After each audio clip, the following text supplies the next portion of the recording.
കരുത്തനായ ഭരണാധികാരിയായ ശ്രീ കെ കരുണാകരൻ, അദ്ദേഹത്തെ നമുക്കെല്ലാവർക്കും അറിയാം. എന്നാൽ നമ്മൾ ഇതുവരെ കണ്ടിട്ടില്ലാത്ത, നമുക്ക് പരിചയമില്ലാത്ത ഒരു ലീഡറെയാണ്, അല്ലെങ്കിൽ ശ്രീ കരുണാകരനെയാണ് ഞാൻ ഈ വേദിയിലൂടെ നിങ്ങൾക്ക് പരിചയപ്പെടുത്താൻ ആഗ്രഹിക്കുന്നത്. സർ, 1918 ജൂലൈ 5-ാം തീയതി കാർത്തിക നക്ഷത്രത്തിൽ കണ്ണൂരിലെ ചിറക്കലിൽ ശ്രീ രാവുണ്ണി മാരാരുടെയും കല്യാണി മാരസ്യാരുടെയും മകനായി അങ്ങ് ജനിച്ചു. ജാതകം പരിശോധിച്ച അങ്ങയുടെ മുത്തച്ഛൻ കൃഷ്ണൻ നമ്പൂതിരി പറഞ്ഞു, ഈ കുഞ്ഞിന് രാജയോഗമുണ്ട്. പിന്നീട് കാലം അത് തെളിയിച്ചു, ഞങ്ങൾക്ക് മനസ്സിലായി അങ്ങക്ക് രാജയോഗമുണ്ട്. ഇതുകൊണ്ട് തന്നെ ഞാൻ ചോദിക്കട്ടെ, അങ്ങക്ക് ജ്യോതിഷത്തിൽ വിശ്വാസമുണ്ടോ? ആദ്യകാലങ്ങളിൽ അങ്ങനെ വലിയ വിശ്വാസമൊന്നും ഉണ്ടായിരുന്നില്ല. പക്ഷേ പിന്നീട് പല ഘട്ടങ്ങളിലായി ഉണ്ടായിട്ടുള്ള സംഭവങ്ങൾ അത് വിശ്വസിക്കാൻ എന്നെ നിർബന്ധിതനാക്കി.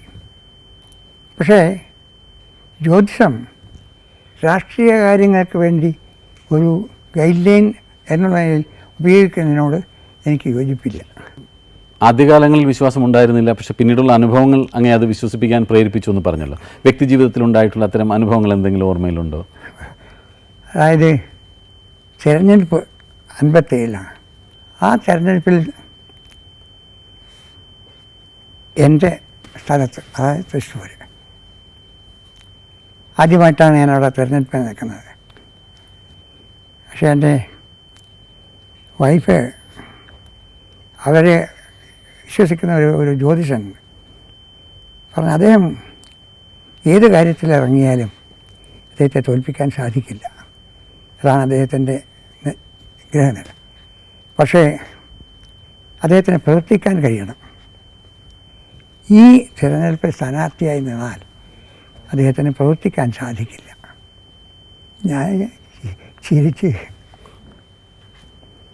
ഞാൻ തീരുമാനിച്ചു, നോമിനേഷൻ കൊടുത്തു. നോമിനേഷൻ കൊടുത്ത് വീട്ടിൽ വരുമ്പോൾ ചെറിയൊരു ടെമ്പറേച്ചർ,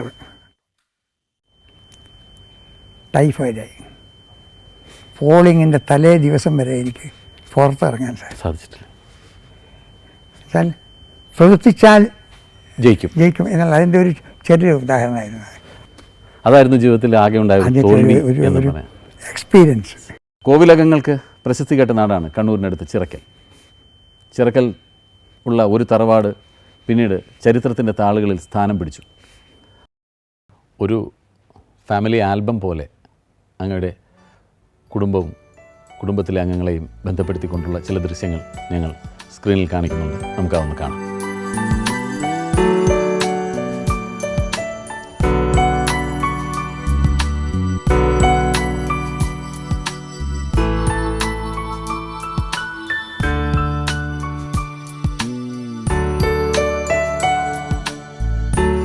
ഈ വീടുമായി ബന്ധപ്പെട്ടിട്ടുള്ള എന്തെങ്കിലും ബാല്യകാല ഓർമ്മകൾ ഞങ്ങളോട് പങ്കുവയ്ക്കാമോ? ഞാൻ അധികം കാലം തറവാട്ടിൽ താമസിച്ചിട്ടില്ല, ചുരുങ്ങിയ കാലയളവിലൂടെ. കാരണം ഞാൻ അച്ഛൻ്റെ കൂടെയും അത് കഴിഞ്ഞ് തൃശ്ശൂരിലേക്ക് വരും. അവിടെ ഒരൊറ്റ കാര്യമുള്ളൂ, വളരെയധികം മാങ്ങയുള്ള മാമ്പഴങ്ങൾക്ക് പേര് കേട്ട സ്ഥലമാണല്ലോ. ഈ പഴുത്ത മാമ്പഴം ആ കാലം വന്നാൽ മാവിൻ്റെ ചുവട്ടിലുള്ളത് കുട്ടികളുമായിട്ടുള്ള കളിയും കുസ്തിയും മാങ്ങ എറിഞ്ഞു വീഴ്ത്തി, അത് ശരിക്കുള്ളൊരു കുട്ടിക്കാലം സന്തോഷിക്കാനുള്ള ഒരു കാലം, അത് ഓർമ്മയുണ്ട്. ഒറ്റ സംഭവിക്കും. സഹോദരങ്ങളെ പറ്റി ഒന്ന് പറഞ്ഞാൽ. ഞങ്ങൾ 4 ആളും. മൂത്തയാൾ